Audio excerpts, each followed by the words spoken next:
Discipulando Vidas. Olá, amados e amadas, que a graça e a paz de nosso Senhor e Salvador Jesus Cristo inunde e transborde o coração de cada um de nós. Estamos de volta com o nosso segundo vídeo da série Discipulando Vidas. Hoje iríamos trabalhar o Evangelho de Mateus, seguindo aí o desafio que lançamos para a Igreja Metodista aqui em Visconde do Rio Branco, que é a leitura do Novo Testamento em 27 semanas. Mas nós adiamos e vamos começar no domingo dia 12, devido a algumas questões. E hoje eu quero então trabalhar um pouquinho o tema que nós trabalhamos na célula, refletimos na célula durante essa semana posterior à Páscoa. O texto se encontra no Evangelho de Lucas, capítulo 24, versículo 5. Diz assim a palavra do Senhor: Estando elas possuídas de temor, baixando os olhos para o chão, eles lhes falaram: Por que buscais entre os mortos ao que vive? O tema de hoje é: Por que buscais entre os mortos ao que vive? Diz o texto, o médico Lucas narra para a gente que na manhã de domingo, Maria Madalena, Maria, Joana, entre outras, foram até o sepulcro de Jesus para levar perfumes até o corpo de Jesus. Chegaram lá, tiveram uma grande surpresa. Primeiro encontraram a pedra removida. Depois apareceram a elas anjos, dois anjos, que perguntaram o seguinte: Por que buscais entre os mortos ao que vive? E eles concluem, nos versículos de números 6 e 7, eles concluem dizendo assim: Ele não está aqui, mas ressuscitou. Lembrai-vos de como vos preveniu estando ainda em Galiléia, quando disse: Importa que o Filho do Homem seja entregue nas mãos dos pecadores e seja crucificado e ressuscite no terceiro dia. Sobre isso queremos falar um pouquinho nesse vídeo. Geralmente, ao enfrentarmos um grande problema, tendemos a crer no pior e esquecer as promessas de Cristo. Observe que as mulheres estavam indo até o sepulcro na manhã de domingo para embalsamar o corpo de Jesus.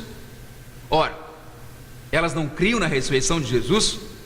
Elas não ouviram Jesus dizendo que havia de ressuscitar? Se elas criam, por que foram até lá?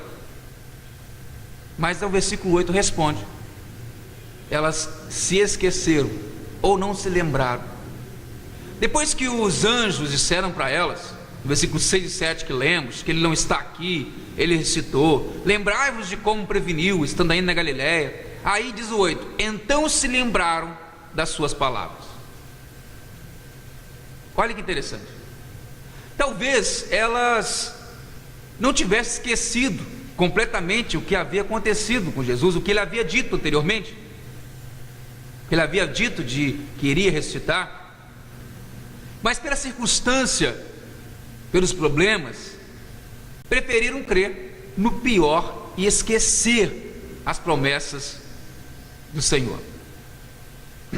Quantas vezes isso acontece com a gente? Quando enfrentamos um problema, quando enfrentamos uma grande dificuldade, preferimos às vezes crer no pior e esquecer das promessas. O apóstolo Paulo nos chama atenção lá em Romanos 8, 28, que ele diz assim: Sabemos que todas as coisas cooperam para o bem daqueles que amam a Deus, daqueles que são chamados segundo o seu propósito. Precisamos aprender a viver essa verdade em nossas vidas, porque nós às vezes esquecemos das promessas de Deus, porque duvidamos às vezes daquilo que já ouvimos, daquilo que já ficou gravado em nós, mas devido aí aos problemas que surgem, nós esquecemos, como aconteceu com essas mulheres. Não podemos deixar de lembrar daquilo que Cristo prometeu, porque as promessas do Senhor não são promessas humanas, elas se cumprem em nossas vidas, elas se cumprem em sua vida. Então não se esqueça, aquilo que Cristo prometeu, Ele cumpre, Ele segue à risca aquilo no qual ele disse. Seguimos um pouco mais adiante, nós vemos aí que a pergunta desses anjos: por que buscais entre os mortos ao que vive? Ao esquecer-se então da ressurreição, as mulheres foram até o sepulcro procurar Jesus. Onde? Entre os mortos, no local onde jaziam os mortos. Queridos, quantas pessoas, infelizmente, ainda têm buscado Jesus entre os mortos? Quantas pessoas ainda acham que todo o caminho leva a Jesus, que todo o caminho leva à salvação? Há muitas pessoas, infelizmente, que ainda procuram Jesus entre os mortos.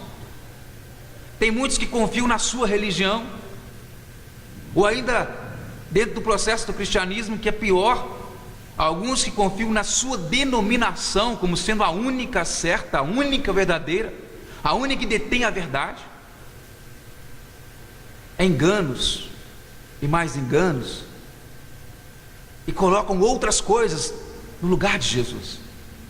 Devemos lembrar que qualquer coisa que nós damos mais prioridade, que falamos mais, que divulgamos mais do que Cristo, é uma idolatria. É colocar Cristo em situações secundárias. Não podemos confiar plenamente em nada a não ser em Cristo. Não estou dizendo que confiar nas pessoas ou desconfiar das pessoas, não é esse o teor. A questão é entregar a vida, confiar plenamente, saber que nele nós estamos plenamente seguros. Então não busque entre os mortos ao que vive. Ele está vivo. Você pode ter contato direto com Cristo. Você pode saber aquilo que Ele pode realizar para você. Você pode abrir o seu coração agora, entregar a sua vida a Ele e receber aquilo que Ele tem prometido e preparado para a sua vida. Então não busque entre os mortos ao que vive. Não confie em religiões. Não confie e não entregue a sua vida àquilo que você acha ser o melhor, a não ser Jesus, somente Jesus. Não precisamos buscar mais entre os mortos, sabe por quê? Porque Jesus está vivo. Ele vive, Ele reina. Ele não estava lá no sepulcro quando aquelas mulheres foram procurá-lo. E quando elas perceberam isso, quando elas entenderam isso, quando elas lembraram da promessa do Senhor, elas saíram imediatamente, apressadas, para poder proclamar as boas novas a todos os seus discípulos, que Jesus estava vivo, que Ele havia vencido a morte. Celebramos agora no último final de semana a Páscoa, que, como já falamos, é a festa mais importante do calendário cristão. Na Páscoa nós relembramos da vitória de Cristo sobre a morte. Morreu por nós, mas acima de tudo Ele ressuscitou por nós.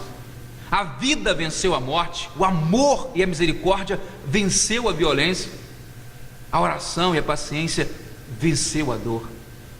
Através do Calvário, então, Jesus se fez maldição por nós, como Paulo afirma em Gálatas 3,13a. Ele fala assim: Cristo nos resgatou da maldição da lei, fazendo-se Ele próprio maldição em nosso lugar. Jesus morreu, se tornou maldito pelos nossos pecados, pelo meu pecado, e hoje podemos em Cristo ser livres, vivermos livres do pecado e salvos em Cristo Jesus, justificados através da justiça que há nele e não em nós mesmos. Celebrar a Páscoa, meu amigo e minha amiga, amado e amada, é celebrar a vida, a nova vida que temos em Cristo, evidentemente, assim como Cristo afirma no Evangelho de João 10b: eu vim para que tenham vida e tenham em abundância, pois a vida que Ele nos veio nos oferecer é a vida eterna, é a vida abundante, é a vida abençoada. Então o que Ele veio nos oferecer, Cristo veio nos oferecer, o que Ele trouxe a nós, vai muito além dessa finitude, desse tempo que passamos aqui. Queridos e queridas, que Deus abençoe a sua vida e que você possa de fato entender E Jesus, como ele mesmo diz lá em João 14,6, eu sou o caminho, a verdade e a vida. Jesus é o caminho, Ele é o caminho, nada mais é o caminho, Jesus é. Deus abençoe, queridos e queridas. Semana que vem sim, voltamos agora no terceiro vídeo sobre Mateus, refletindo um pouquinho da palavra do Senhor para o seu coração, para o nosso coração. Que Deus abençoe, até a semana que vem, forte abraço, tchau, tchau. Discipulando vidas.